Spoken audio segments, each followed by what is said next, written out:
સુઈગામ તાલુકાની મમાણા પ્રાથમિક શાળામાં બાળકોને 108 ઇમરજન્સી એમ્બ્યુલન્સ વાનનું નિદર્શન કરવામાં આવ્યું।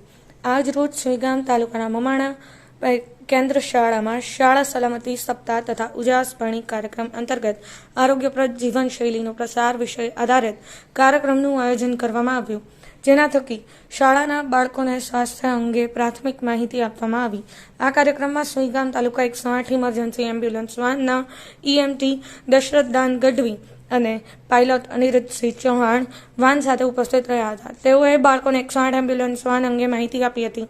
તેઓએ વાનમાં રાખવામાં આવેલ વિવિધ સાધનો અને સુવિધાઓનું બાળકોને પ્રત્યક્ષ નિદર્શન કરાવ્યું હતું। આ સેવાના ઉપયોગ દ્વારા કોઈનું જીવન બચાવવા આપણે કઈ રીતે મદદરૂપ બની શકે તે અંગે પણ ચર્ચા કરવામાં આવી હતી। આ કાર્યક્રમમાં શાળાના આચાર્ય શ્રી ડોક્ટર શીતલબેન ત્રિવેદી, શાળાના શિક્ષકો, બાળકો પણ ચર્ચામાં જોડાયા હતા। સમગ્ર કાર્યક્રમનું સંચાલન શાળાના શિક્ષક વિજયભાઈ રાઠોડ દ્વારા કરવામાં આવ્યું હતું। રાજુભાઈ પટેલ, પાટણ ન્યૂઝ 24, પાટણ।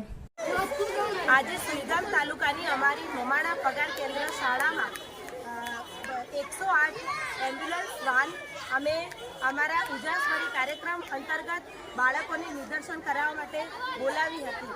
જે અંતર્ગત 108ના એમ્બ્યુલન્સના કર્મચારીઓએ ખૂબ જ સારી રીતે બાળકો સમજી શકે એ રીતે એનું નિદર્શન કર્યું હતું અને આ મેસેજ બાળકોને પણ જેમ બને એમ વધારે ને વધારે 108ની સેવાનો લાભ લે, તેમજ ક્યારે પણ તાત્કાલિક ઇમરજન્સીની જરૂરિયાત પડે ત્યારે બાળકો એનાથી માહિતગાર બને એ ઉદ્દેશ્યથી અમે આજે 108 એમ્બ્યુલન્સ વાનને અમારી શાળામાં બોલાવી હતી અને હું એમના કર્મચારીઓનો આભાર માનું છું કે એમણે ખૂબ જ સુંદર રીતે અમારા બાળકોને એના વિશે માહિતી આપી।